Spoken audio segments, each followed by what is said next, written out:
All right, we're going to start today's exercise with co-contraction and pelvic mobility. So Barb is here lying on her back, and we're going to ask her to bring her feet a little closer to her seat, yes, and in a parallel alignment. So that means she lines up with her ischial tuberosities or her sits bones. We're going to have her reach her pubic bone toward her toes until she arrives in more of a neutral pelvis. That's nice. And here with this neutral pelvis, there'll be a little space underneath her lumbar spine. We're going to draw attention to her back ribs and ask her to take a breath in. And then as she breathes out, she's going to widen that V angle of her ribs and allow that thoracic spine and rib cage to come in contact with the mat.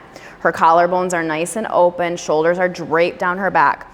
There's nice energy from her sacrum all the way up to the crown of the head. So there's length through the spine, getting all those lumbar multifidi, getting all the multifidi to fire. We're going to take a breath in. And then on your exhale out your nose, I want you to feel your ribs draw together and that pelvic floor start to lift up. Take a breath in through the nose and then breathe out. Find your exhale. So we're going to ask you to keep breathing like that, Barb. We're working on getting breath into the sides and backs of the rib cage while the sacrum stays rooted, while the ribs stay rooted into the mat, and while there's no tension into the shoulders. And taking that breath in through the nose and out through the nose encourages that breathing into the lower aspects of the lungs. Really great for lung function and health. So now we're going to add a little bit of mobility to this. So as she breathes out, she's going to roll her pelvis off of her femurs, giving me a little tuck through the low back. And that's going to lengthen out those lumbar spinal muscles. And then breathe out and release the pubic bone down toward the toes. So nice neutral spine there. Then find the exhale, draw in and up on that core, activating through the breath to find that nice little posterior tilt of the pelvis. And then we're going to release back out into that neutral pelvis. Now we're going to take it into a full range. Exhale. Feel the obliques engage, transverse abdominis engage to find that tuck of the pelvis, and then release it back out. Grab your inhale and then arrive through neutral and reach the pubic bone down to the toes to give me a little bit of extension. Beautiful. One more time. Breath in, roll the pubic bone toward the nose, keeping any tension out of the glutes. The sitting bones are staying wide. That was a good correction. And then release it back out. We're going to arrive back into your neutral pelvis here. Ribs are going to stay rooted, and you're going to find that nice widening across the rib cage. And now we're going to take you into your little teeter-totter.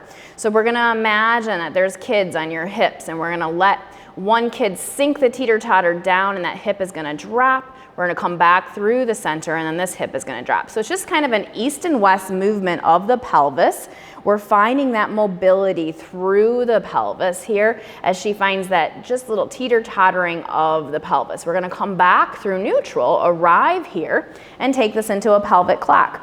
Reach your pubic bone down toward your toes, and then we're going to come up over here to about your 3 o'clock position, and then roll to your noon, come over to your 9, land back down at your 6. One more time, nice little pelvic clock. And we're trying to work all angles of that pelvis, kind of discovering where do we have a sticky spot? Where does it flow evenly? Last one, end at your neutral. Take a breath in, deepen that co-contraction again, draw your pubic bone up, and then find the reverse. We're gonna come over to 9, back up to noon, over to 3, back down to 6. So really working on that mobility through the pelvis and that full range motion here. And after you arrive back at your noon, we're going to come back to that neutral pelvis. Beautiful. And I just want to give you a little sits bone reach. So you're going to take your right sits bone and you're going to arc it over to the left heel. It's going to cause the lumbar spine to side bend, and then pull back through your neutral pelvis. Exhale, arc the left sitting bone to the right heel, finding that lumbar side bend on that side, and then come back through the center. Beautiful job. Take a breath in here and then breathe out. And there we have our sacral lumbopelvic mobility. Beautiful. All right.